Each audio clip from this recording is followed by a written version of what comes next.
Something happened to me, and to this day I can't understand it. I'm an architect. I work with measurements, proportions, floor plans. I spend all day checking millimeters, adjusting angles, making sure everything fits perfectly. It's my job. It's who I am. So when I say something is wrong, believe me, it's wrong.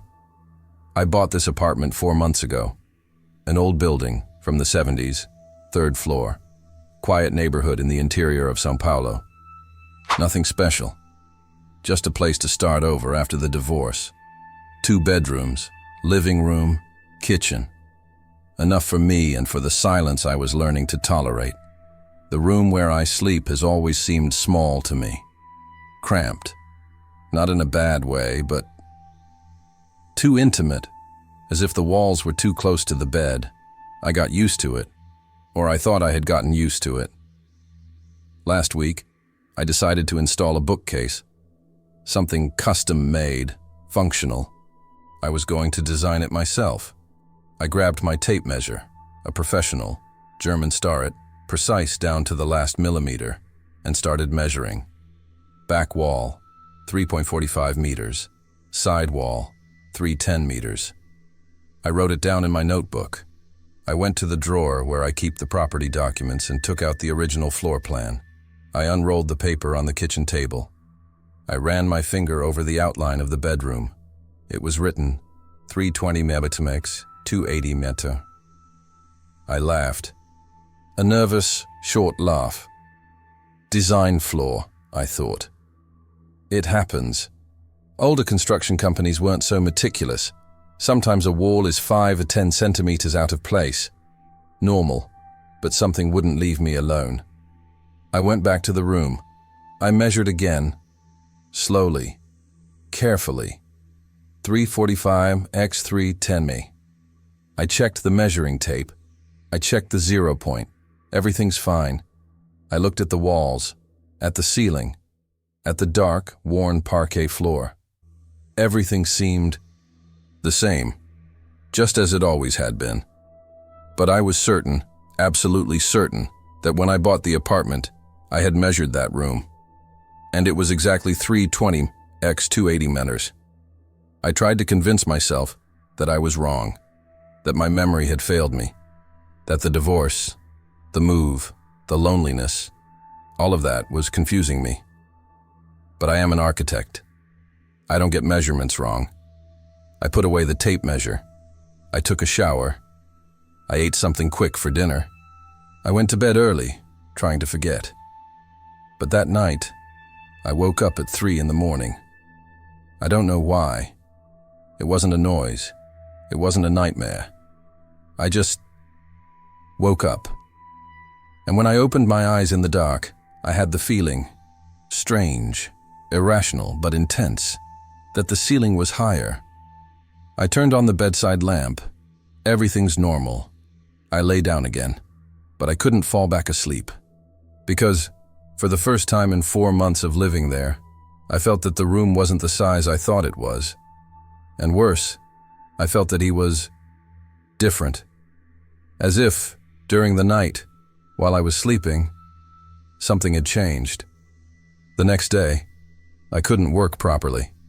I stared at the computer screen, trying to revise a house design for a gated community, but my mind was in that room, on the measurements, on the feeling from the previous night.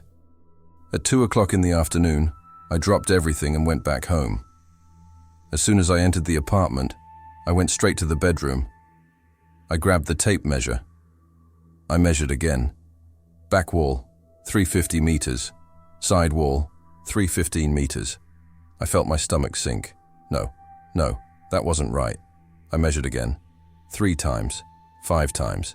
I changed walls, changed angles, checked the plumb, checked the level. 350 max, 350 mace. 5 centimeters more in less than 24 hours. I sat on the edge of the bed, the tape measure still in my hand, trembling, not from the cold, from something worse, from fear. But fear of what? Of a measurement, of numbers. I'm not crazy. I know how to measure. I've been doing it for 10 years. I took a deep breath. I tried to think like a professional. It could be a mistake with the measuring tape. It could be thermal expansion of the structure. It could be moisture in the wall causing some kind of expansion. But I knew it wasn't anything like that. I got up. I walked around the room, slowly, observing. That's when I saw it.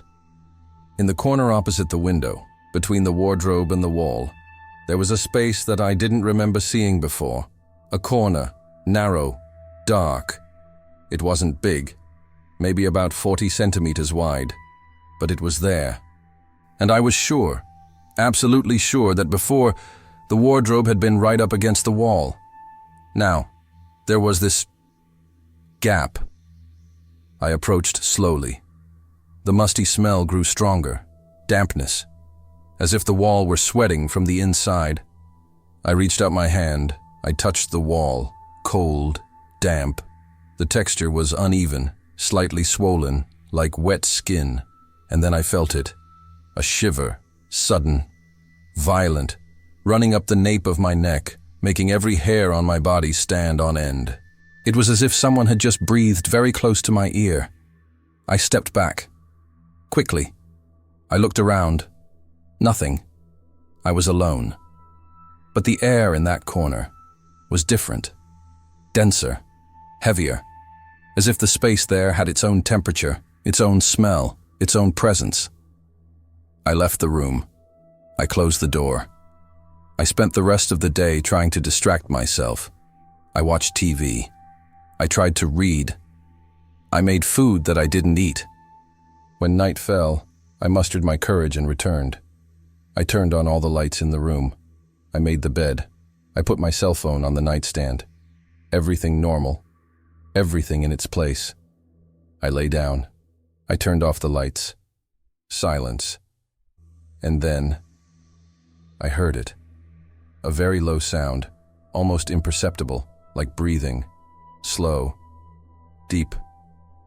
Coming from that corner. I was paralyzed. The sound continued. Steady. Rhythmic. Inhale. Exhale. Inhale. Exhale. I turned on the bedside lamp quickly. The sound stopped. I looked into the corner. Empty. Dark. Silent. I turned the light off again. 5 seconds of silence. And then, he returned, breathing. Closer now. I spent the whole night with the light on. And for the first time since I moved here, I was afraid to sleep in my own room. 3rd day. I woke up early, exhausted, with the lights still on. I hadn't really slept. I'd only dozed off in short intervals, always waking up with the feeling that something was watching me. Before even brushing my teeth, I grabbed the tape measure. Back wall, 3.65 meters. Side wall, 330 meters. 15 centimeters more in one day. My hand trembled as I wrote down the numbers. I knew what it meant.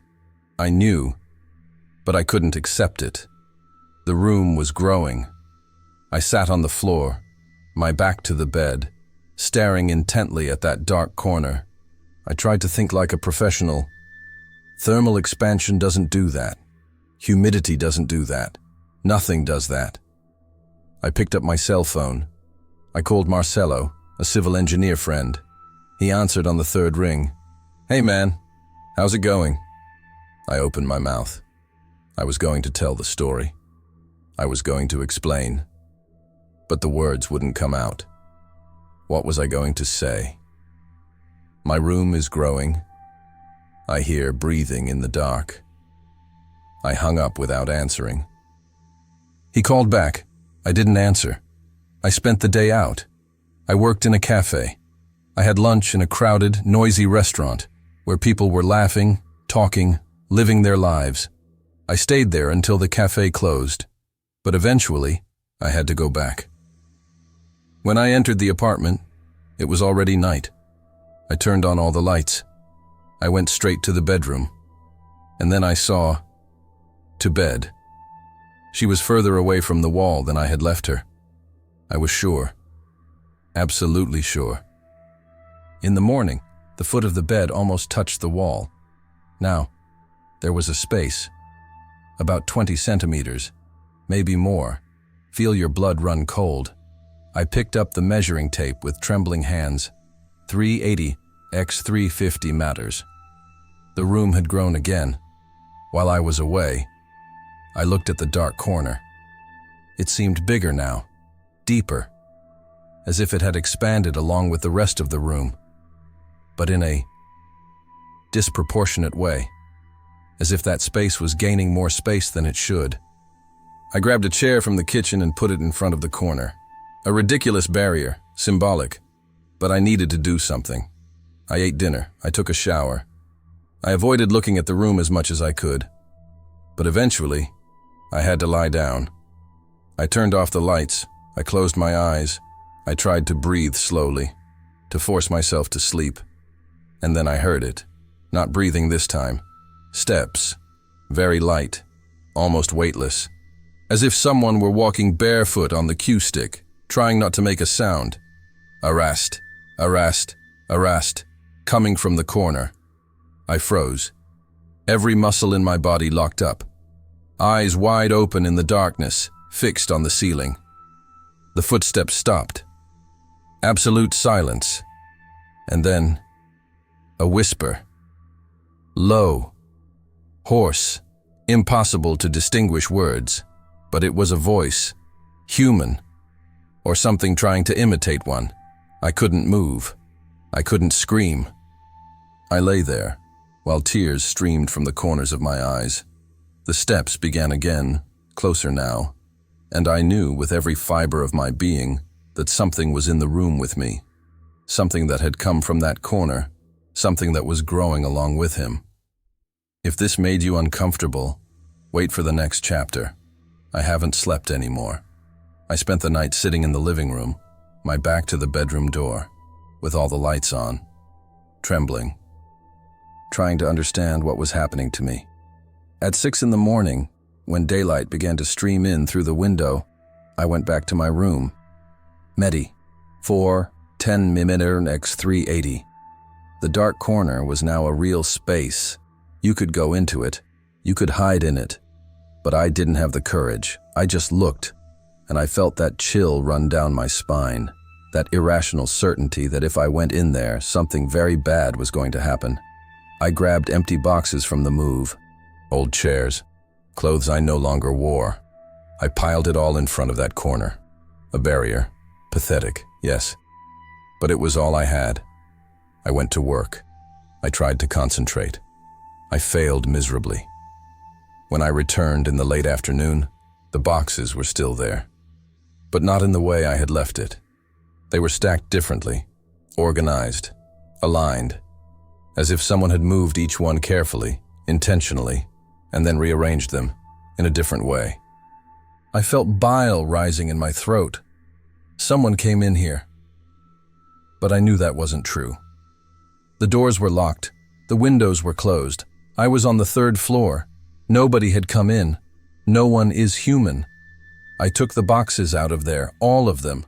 I threw them into the hallway. I didn't want anything blocking my view of that corner anymore. I wanted to see.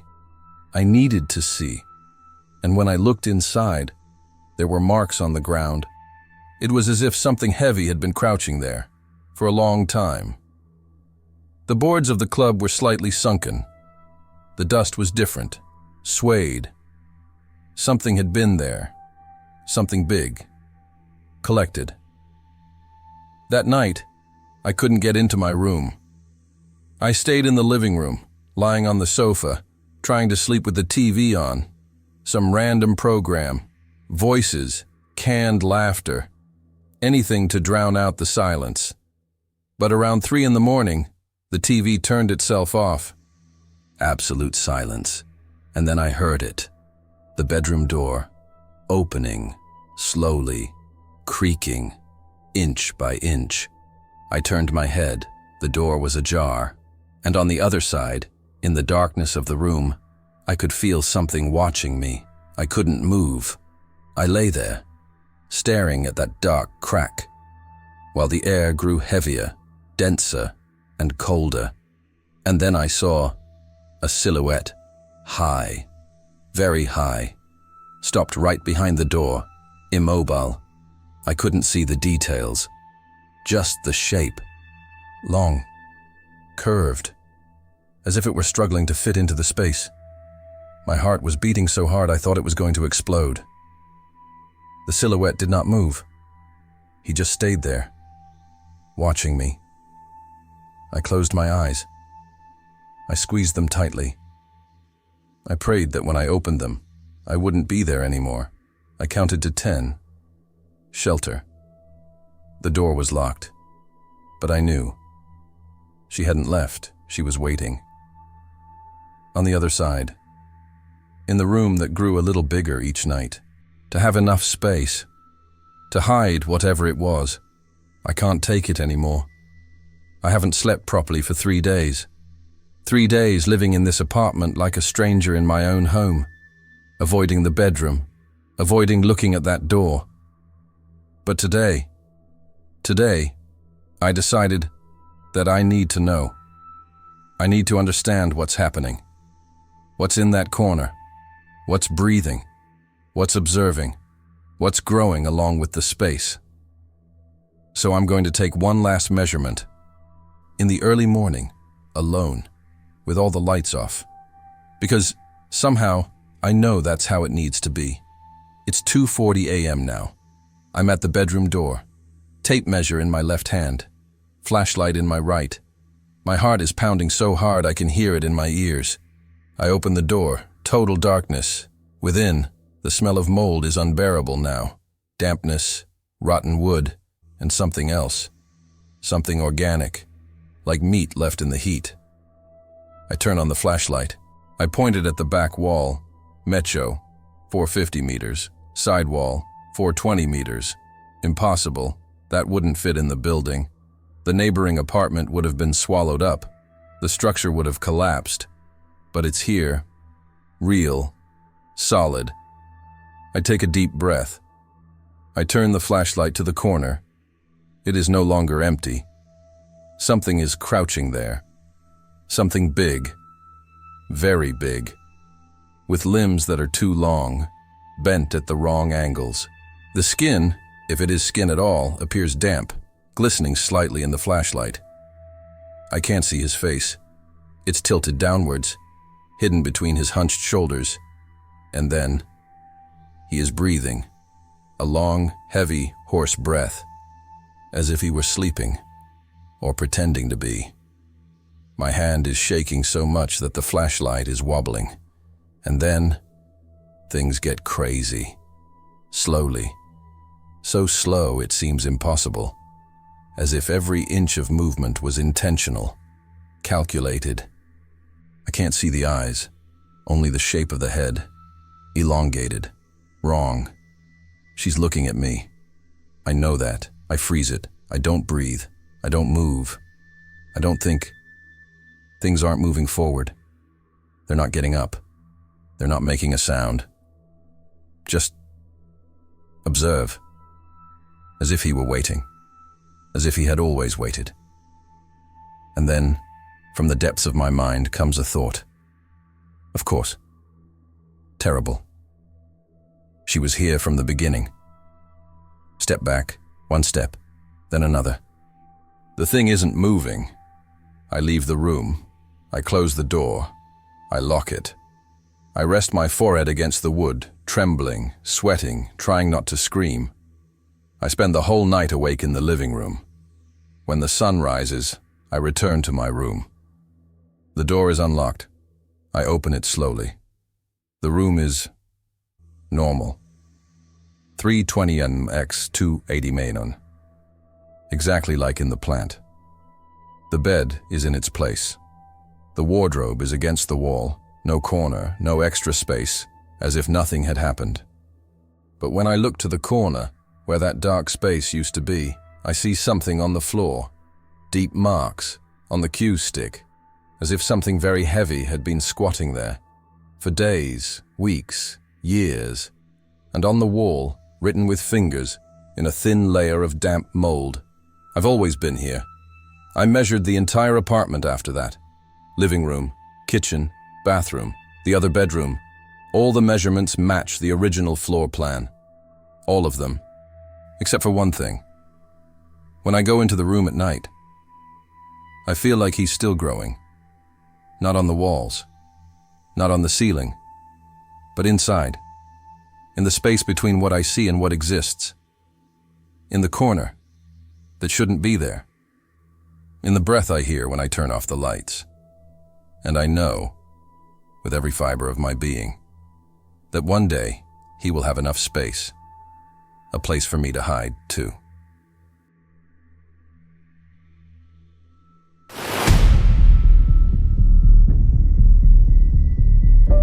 Something happened to me, and to this day I can't understand it. My name is Lucas. I'm 32 years old. I work as a graphic designer, and 3 months ago I bought an old house in the countryside of Minas Gerais. One of those Victorian buildings from the 1940s, 3 stories, dark wood, tall windows, the kind of place people look at from the street and say, it must have history. I didn't believe in stories.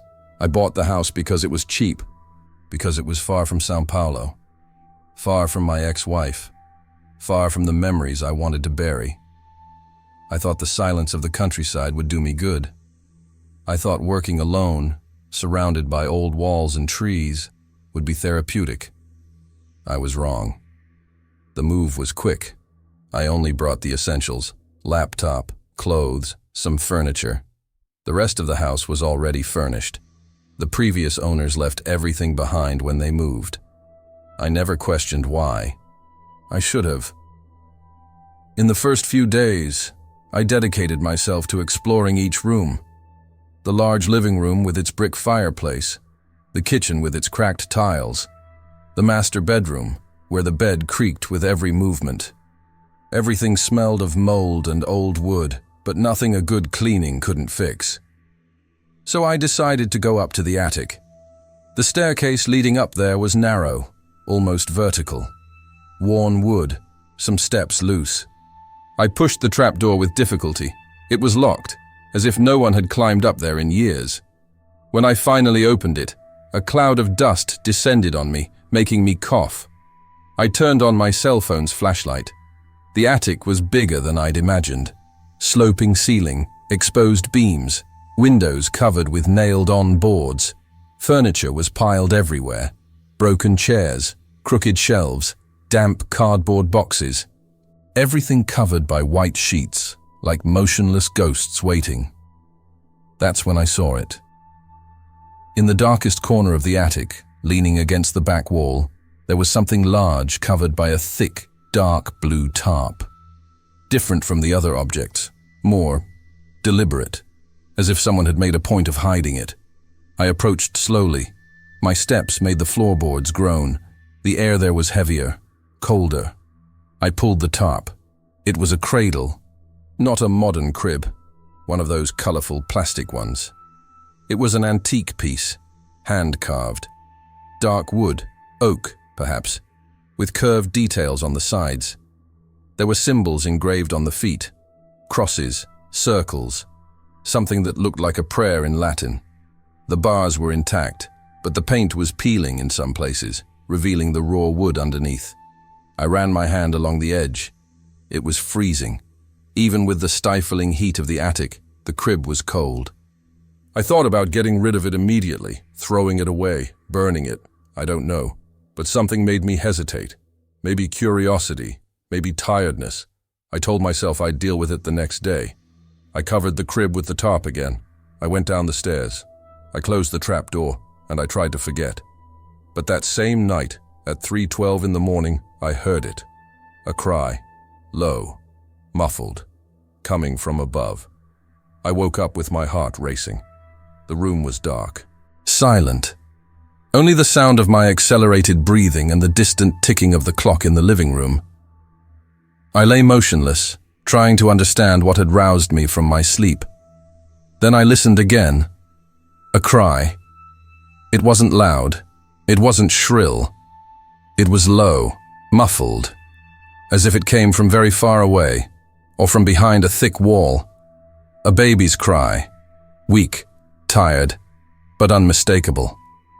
I grabbed my phone from the bedside table. 3:12 a.m.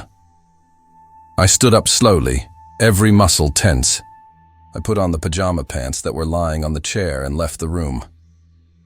The hallway was freezing, much colder than it should have been. My breath formed thin clouds in the air. I stopped in the middle of the hallway and listened. Nothing. Absolute silence. I walked into the living room. Empty. I went to the kitchen. Nothing. I went back, climbed the stairs to the second floor, where the guest rooms were, all empty, doors open, bathed in the faint moonlight that streamed through the windows. I looked at the ceiling, to the attic trapdoor. No, I thought. I'm not going up there now. I went back to my room, covered myself up to my neck, and tried to sleep. I convinced myself it had been the wind, or the old pipes, or my mind playing tricks on me after a tiring day. But I knew what I had heard. The next morning, I decided to ignore it. I had coffee, opened my laptop, answered client emails, finalized a layout. I worked all day without thinking about the attic, without thinking about the crib, without thinking about the crying, until night fell. I went to bed early, exhausted. I turned off all the lights, locked the doors. I don't really know why I locked them. I lived alone and lay down. At 3:12 a.m., I woke up again. The crying was there. This time, clearer, closer, as if I had gone down a floor. I sat on the bed, sweating profusely, my heart pounding in my ears. I lay there, paralyzed, listening. The sound lasted about 2 minutes. Then it stopped, as if something had given up or fallen asleep. I didn't go up to investigate. I put on my headphones, turned on some random podcast at maximum volume, and forced my brain to switch off. This went on for 4 nights in a row. Always at the same time. Always the same duration. Always the same low, muffled crying coming from the attic. I tried to rationalize it. It's the wind coming through the cracks in the windows. It's the rats in the pipes. It's the old wood adjusting to the changing temperature. But it wasn't. I knew it wasn't. On the 5th night, something changed. I woke up at 3:12 a.m., as usual. The crying started, as usual. But this time, along with the crying, I heard something else. Steps, slow, heavy, dragging. Footsteps in the attic. My whole body froze. Every hair on my arm stood on end. I lay there, staring at the dark ceiling, listening to footsteps moving from side to side, from one corner to the other, as if someone were walking in circles. Then, the footsteps stopped, way above me, directly above my bed, and I felt it. I felt something was watching me, through the ceiling, through the wood, through the darkness. I felt the weight of a gaze that shouldn't exist. I lay motionless until dawn. I didn't sleep. I didn't move. I just waited for the sunlight to stream through the window and break the spell. When I finally got up, I was certain of only one thing. I needed to go up to that attic and to discover what was up there. I waited until noon, full light, bright sun streaming through the windows, no shadows, no heavy silence. I needed courage, and daylight was all I had. I climbed the narrow ladder with my flashlight in hand, even though it was daytime. I pushed the trap door. It creaked, resisted, but gave way. Dust danced in the illuminated air. The attic was exactly as I had left it. Furniture covered, boxes stacked, the smell of mold and old wood. Everything normal, everything quiet. Except for the bottom corner, the blue tarp still covered the crib. But something was different. Something was wrong. The fabric was out of place, as if someone had pulled it and put it back in a hurry. The folds weren't even. I swallowed hard and approached. I took the tarp off all at once. The crib was on its side. The night before, I was sure it was leaning against the wall, upright. Now, it was tilted, the bars touching the floor, as if it had fallen or been knocked over. But there was nobody there. I took a deep breath, crouched down, and put it back in position. The wood was cold again. Too cold. I ran my hand over the bars, the carvings, trying to understand what it all meant. That's when I saw something at the bottom of the crib, a piece of cloth. I picked it up carefully. It was a white piece of fabric, dirty and torn. It looked like part of an old diaper or a baby sheet. It was stained with something dark, brown, old. I threw it on the ground in disgust, and then I decided I was going to take that crib out of there. Now, I wasn't going to wait another night. I went downstairs, grabbed some rubber gloves and a large garbage bag, and went back up to the attic. I grabbed the crib by the sides and tried to lift it. It didn't move. I tried again, harder, nothing. It was as if I were stuck to the ground. I looked down. There were no nails. There was nothing holding it together. But the crib was stuck. What the hell? I pulled with all my might. My arms were trembling. Sweat dripped down my forehead. And then, suddenly, he gave way, so quickly I almost fell backward. And when I fell, I saw. The temperature plummeted. My breath became visible, thick, white. The air around me felt heavy, as if something had filled the space, as if the attic had become smaller, more cramped. And then I heard it, the chorus. But it wasn't 3:12 in the morning. It was noon, full sunlight, and the crying was coming from inside the crib. I stepped back, stumbling over boxes, my heart pounding in my chest. I looked at the crib, hoping to see something, anything. But it was empty, completely empty. And then he started to sway, alone, forward, backward, slowly, steady, as if invisible hands were cradling him. The crying grew louder, more desperate, more real. I wanted to run. I wanted to scream, but my body was frozen, trapped in that impossible moment, watching an empty crib rock on its own while a non-existent baby cried. Then, suddenly, everything stopped. The balance sheet, the chorus, the cold, silence. Only the sound of my panting breath and the beating of my heart. I looked around. Everything was normal, as if nothing had happened. But I knew something was there. And that, whatever it was, he didn't want to leave. If this made you uncomfortable, wait for the next chapter. I spent the rest of the day trying to convince myself I'd hallucinated. Stress, lack of sleep, loneliness. The human mind is capable of incredible things when under pressure, right? But I didn't believe it. Not after what I saw, after what I felt. That night, I couldn't go up to my room. I slept on the living room sofa with all the lights on, the TV tuned to any channel, just to have human voices filling the silence. I woke up at 3:12 a.m. The crying was still there, louder, clearer, as if it had descended another floor. I covered my ears with my hands and waited for it to pass. The next morning, I made a decision. I was going to get rid of that crib.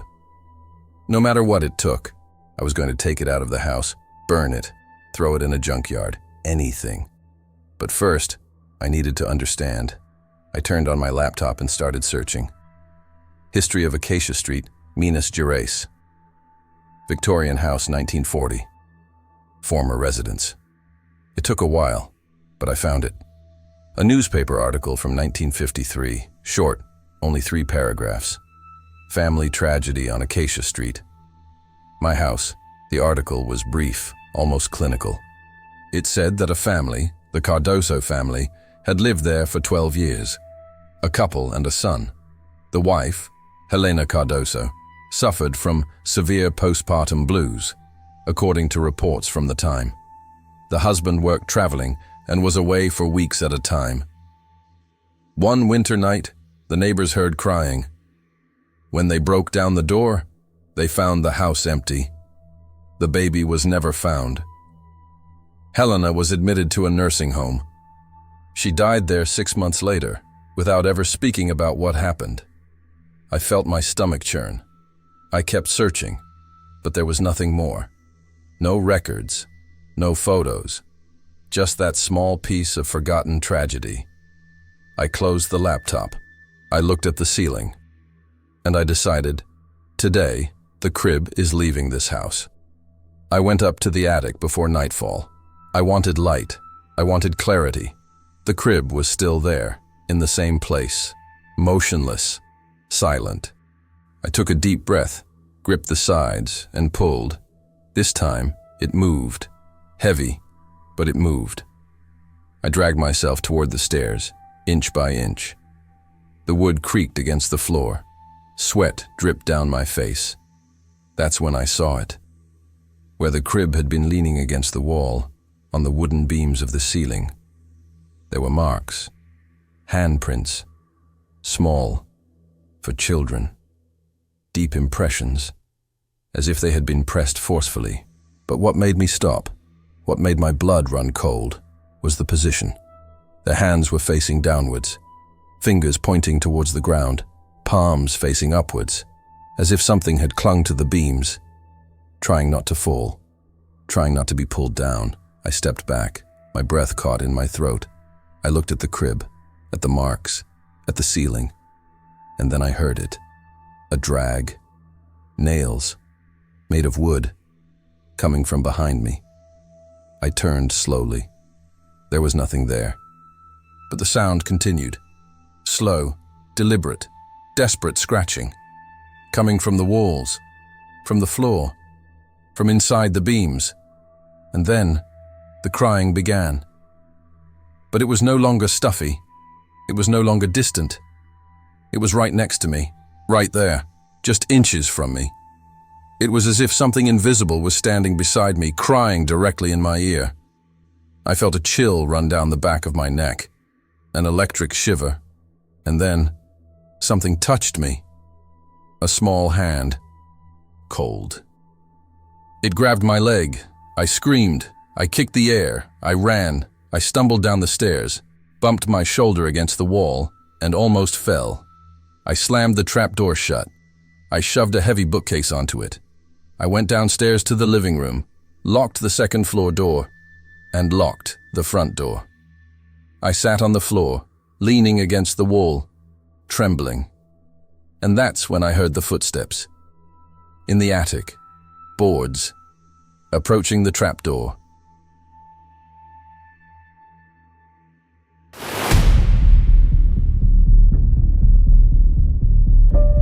Something happened to me, and to this day I can't understand it. My name is Lucas. I'm 34 years old and I work from home as a freelance programmer. I live alone in an apartment on the 8th floor of a building built in the 70s in Detroit, Michigan. The place is incredibly quiet. Thick walls, empty hallways, neighbors I never see. Just me, my computer, and the constant sound of the ventilation system. That noise had always been there. A low, mechanical hum, almost comforting. In the first few months after the divorce, it helped me sleep. It was like having something alive in the apartment with me, something that didn't judge me, that didn't ask questions. But then, it changed. It was 3 weeks ago. A Tuesday, around 3 in the morning. I woke up for no apparent reason. It wasn't a nightmare. It wasn't thirst. I just woke up and realized the ringing had stopped. Absolute silence. I lay there in the darkness, waiting for the air conditioning to come back on. But it didn't. And it was in that silence that I heard it. A sound coming from the ventilation duct above my bed. It wasn't the wind. It wasn't expanding metal. It was a voice. Muffled. Distant. As if someone were whispering from the other side of a thick wall. I sat up in bed. My heart raced. I tried to convince myself it was the neighbors. Maybe the sound was traveling through the ducts. Old apartments do that, right? Strange echoes, bizarre acoustics. But then I heard it again. And this time, it was clearer. It was one word, just one. My name. Lucas. My whole body froze. The voice was low, hoarse, as if it were coming from very far away. It wasn't loud enough to be sure, but Dewey felt that I had heard. My own name, whispered in the dark. I stood there, barely breathing, staring intently at the ventilation grate in the ceiling. The dim light from the street streamed through the window, but it wasn't enough to illuminate that black hole of metal. I waited. 1 minute, 2, 5, nothing. I lay down again, pulling the blanket up to my chin. I tried to convince myself that I had imagined it. Insomnia does that to you. Loneliness, too. My mind was playing tricks on me, but as I forced myself to close my eyes, the buzzing returned. The system restarted. The air began to circulate again. And just before I finally fell asleep, I heard it for the third time. Higher, closer. Lucas. This time, I couldn't pretend I hadn't heard. I spent the next day trying to convince myself that nothing had happened. I worked, answered emails, pretended everything was normal. But with each passing hour, my eyes kept returning to that duct in the bedroom ceiling.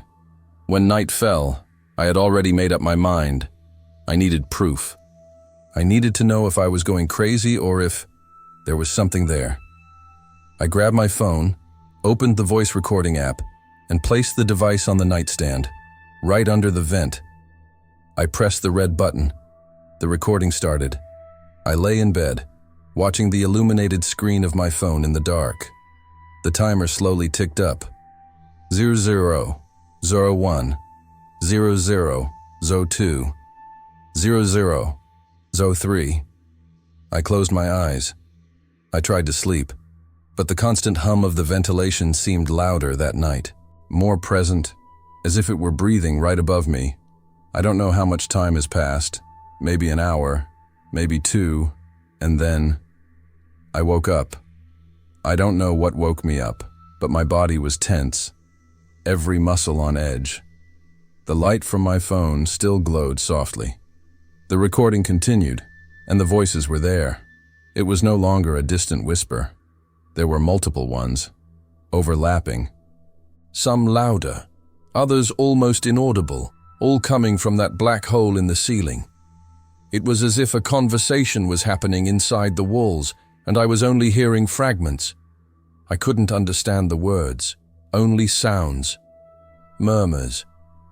But then, clear as crystal, one voice stood out from the others. Lucas. My blood ran cold. Lucas, are you listening? It was a female voice. Soft. Familiar. I sat up abruptly in bed, my heart pounding so hard I could hear it in my ears. I looked up. The ventilation grate was motionless. No movement, no shadows, just the cold metal reflecting the dim streetlights. Please, Lucas. I recognized that voice. Impossible, but I knew. The other voices began to blend in again, a chorus of whispers that seemed to come from all directions at once. I picked up my phone, my hands trembling, and stopped the recording. 05, 47, 22. Almost 6 hours of recordings. I didn't wait for dawn. I put on my headphones and pressed play right there, sitting on the bed, enveloped in darkness. The first few minutes were just silence and the hum of the air conditioning. I moved forward. More silence, more hum. And then, they began. Voices. Dozens of them. Some laughing softly, others crying.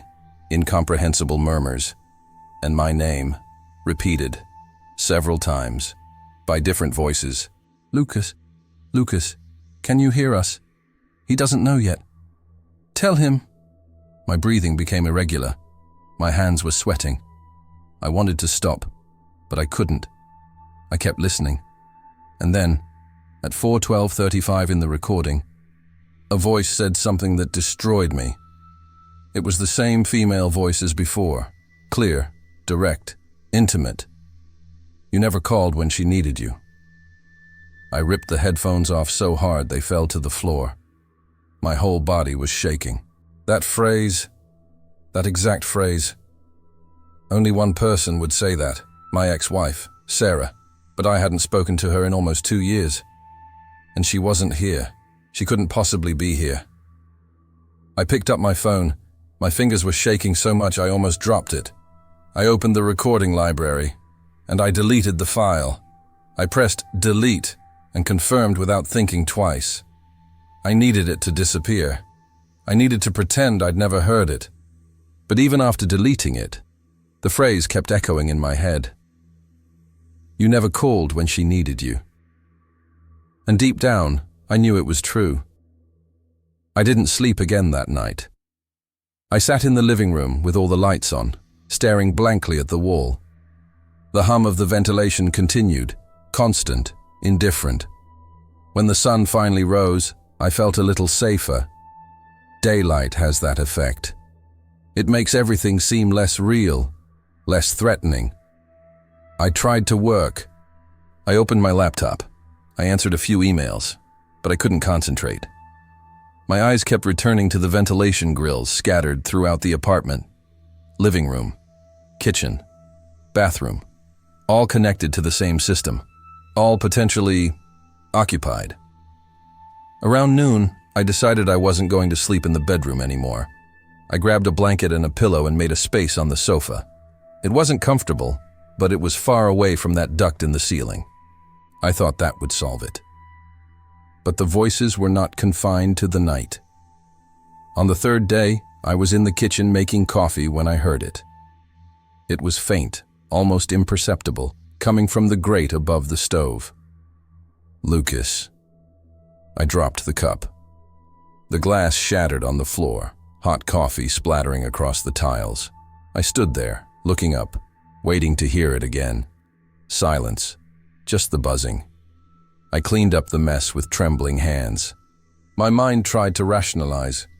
Stress. Lack of sleep. Maybe I needed to see someone. A therapist. A doctor. But then, that same night, I heard another voice. I was lying on the sofa, watching something without paying attention, when a whisper came from the duct in the living room. It wasn't a woman's voice this time. It was serious, hoarse, old, and I recognized her immediately. My grandfather. Boy. That's what he always called me. Boy. Even when I was already an adult. He died 15 years ago. Heart attack. I was in my last year of college and couldn't make it to the funeral in time. Boy, can you hear me? My whole body went stiff. That voice, that tone. It was impossible.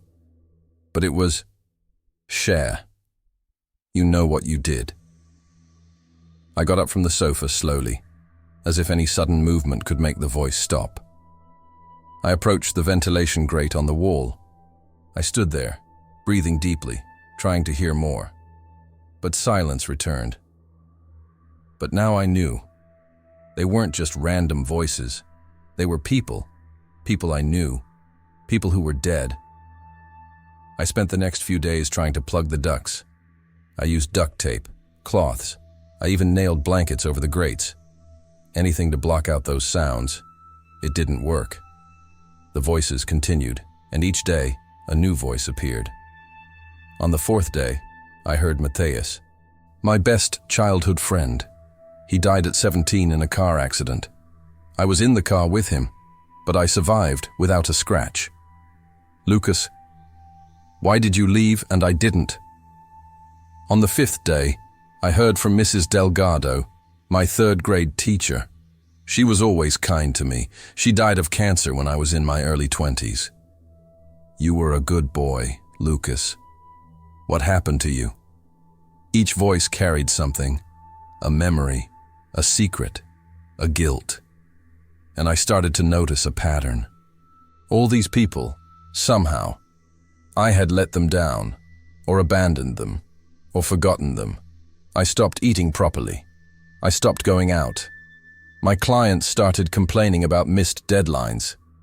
I could barely think of anything other than those voices. And then, on the night of the 6th day, I heard the voice I feared most.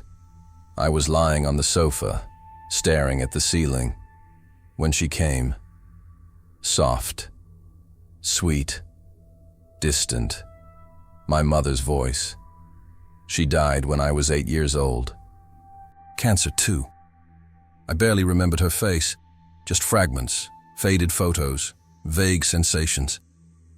But the voice, I never forgot that voice. "Lucas, my love." My chest tightened, tears began to fall uncontrollably. "Lucas, why don't you come?" I covered my face with my hands. My body was trembling violently. "We're waiting for you, darling. All of us." I couldn't answer. I couldn't move. I just cried there in the dark while my mother's voice whispered my name over and over again. If this made you uncomfortable, wait for the next chapter. I stopped trying to rationalize. I stopped looking for logical explanations. The voices were real, and they wanted something from me. In the following days, I barely left the apartment. I ordered food through an app. I left the deliveries at the door. I didn't answer calls. I didn't reply to messages. The outside world ceased to exist. My sole focus was the pipelines. I needed to understand, where were those voices coming from? How did they know everything about me? And why now? On the 11th night, I made a decision. I was going to open the duct. I waited until the early hours of the morning. The voices were more active at that time. I grabbed a screwdriver from the kitchen drawer and dragged a chair under the bedroom ventilation grate. My hands trembled as I unscrewed the grill. Each turn of the metal against the screw echoed in the silence. The hum of the air conditioner had stopped again, as if the system had been waiting, observing. The last screw fell to the floor with a metallic clink. I gripped the grate with both hands and pulled it slowly. The hole was dark, completely black. The air coming out of it was icy and carried a strange smell. It wasn't mold. It was something more organic, like wet earth or something decomposing. I grabbed my phone's flashlight and pointed it inside. At first, I only saw rusty metal and accumulated dust, ducts stretched in various directions, disappearing into the darkness. But then, I saw something. Objects, scattered along the pipeline. Things that shouldn't be there. I climbed onto the chair and stuck my hand inside. My fingers touched something cold. I pulled. It was a photograph, a photo of me. I must have been about 6 years old. I was in my grandmother's backyard, smiling at the camera. I remembered that photo. It had been lost for decades. How did she end up here? I reached in again. This time, I pulled out a ring. My high school graduation ring. I lost it years ago. I searched for it for months. I thought it had fallen down a drain or been stolen.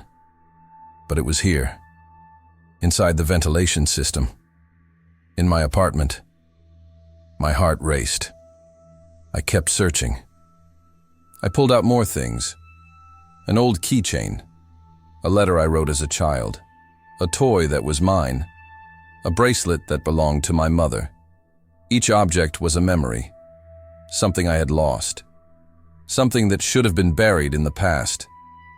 And then, I found the tickets. They were small pieces of paper, folded and yellowed. I opened the first one with trembling hands. The handwriting was mine, but I hadn't written that. I should have been there. I opened another one. I could have saved him. And another. I never called back. They were confessions, guilt, regret, all written in my handwriting. But I never wrote any of those notes. I dropped everything on the floor. My whole body was trembling, short of breath. Cold sweat trickled down my back. I looked again at the dark hole in the duct. And that's when the voices returned. All at the same time. They weren't whispers. They were screams. Lucas, come here. You belong here. Don't run away. I covered my ears, but it was no use. The voices came from inside my head, from inside the walls, from everywhere. And then, amidst the chaos, a voice stood out, my own voice. You already know what you need to do. I took my hands away from my ears. I looked at the duct, and for the first time, I stuck my head inside. Darkness engulfed me. The air was thick, suffocating, but I needed to see. I needed to know. And then, I saw hands. Dozens of pale hands, extending from the walls of the duct, long, thin fingers trembling slightly, as if they were waiting for me. I screamed and pulled my head out so fast that I hit the back of my neck on the metal. I fell out of the chair. My body hit the floor hard. I lay there, panting, staring at the hole in the ceiling. And then all the voices spoke in unison. Come with us, Lucas. I don't know how long I lay there on the floor. Minutes, hours. Time ceased to make sense. When I finally managed to get up, the first thing I did was look at the duct. The grate was still open. The black hole stared back at me like a hungry mouth, but the voices had stopped. Absolute silence. For the first time in almost 2 weeks, the apartment was completely quiet. Not even the hum of the ventilation. Nothing. And that was worse, because I knew they hadn't left. They were waiting. I picked up my cell phone. The screen showed 4:47 a.m. I had 17 missed calls, 12 messages, all from numbers I didn't recognize, except for one. Sarah, my ex-wife. She hadn't been in contact with me for almost 2 years. I opened the message with trembling hands. Lucas, I'm worried. Your clients called me. They said you disappeared. Please tell me you're okay. I stared at those words for a long time. Part of me wanted to call. I wanted to hear her voice. Her voice. Real hers. Not the distorted version that came out of the pipes. But what would I say? That I'm hearing voices. The dead people are calling to me from the walls. She would think I was crazy, and maybe I was. But then my eyes returned to the open vent, to the objects scattered on the floor, to the notes with my handwriting. This wasn't crazy, it was real. I pressed the call button. The phone rang. Once, twice, 3 times. P.O. Box. My voice came out shaky, broken. Sarah, I need to tell you something. I should have called. When you needed me, when you begged me, I just ignored you. And I'm so sorry for everything. I finally understand now. I understand what I did, what I didn't do. And I'm so sorry. I hung up before my voice completely fell apart. I sat there on the bedroom floor, surrounded by materialized memories and tangible regrets. And that's when I made the decision. I opened the voice recording app. For the last time, I pressed the red button. My name is Lucas. If anyone is listening to this, I need you to know what happened here. The voices, they stopped calling me, not because they gave up, but because now I can see them. I turned my phone toward the duct. The camera captured the dark hole. They're inside the walls. They always have been. And all the people I've let down, everyone I've abandoned, they're in there, waiting. I stood up slowly. I picked up the chair. I put it back under the duct. I've spent my whole life running away, from responsibilities, from people, from myself. But I can't run anymore. They know. They always knew. I climbed onto the chair. The hole was at eye level now. I'm going in, just to confirm, just to see if they're real, if I'm not crazy. I stuck my arms inside. The metal was cold. My whole body was trembling. If anyone finds this, don't come looking for me. Just call Sarah. Tell her I'm sorry." I started pulling myself inside. My chest went into the duct, then my legs. The recording continued to play, capturing the sound of metal being dragged, my breath ragged, the echo of my body moving through the ducts, and then silence. 3 days later, Sarah was standing in front of the apartment building in Detroit. The police had called. They said the landlord found the apartment empty. The door was unlocked. The computer was on. Food was spoiling in the refrigerator. No sign of Lucas. She went up to the 8th floor. She entered the apartment. Everything seemed normal, except for the bedroom. The ventilation grate was open. Objects scattered on the floor. Photos, notes, old things. And on the nightstand, a cell phone. Sarah picked up the device. The screen lit up. There was one saved audio recording, just one. She hesitated, but she pressed play. Lucas's voice filled the silence. "My name is Lucas. If anyone is listening to this." She heard everything, every word, every sound, until the moment the recording became nothing but metallic noises and heavy breathing. And then, silence. Sarah was about to hang up when she heard it, right at the end of the recording. So low she almost missed it. A voice. It wasn't Lucas's. It was feminine, gentle, familiar. Your own voice, whispering, "Sarah, you're next." The cell phone fell from his hands, and from the open duct above the bed, a buzzing sound began. If you listened to the end, you're already one of us. Subscribe so you don't miss the next whisper.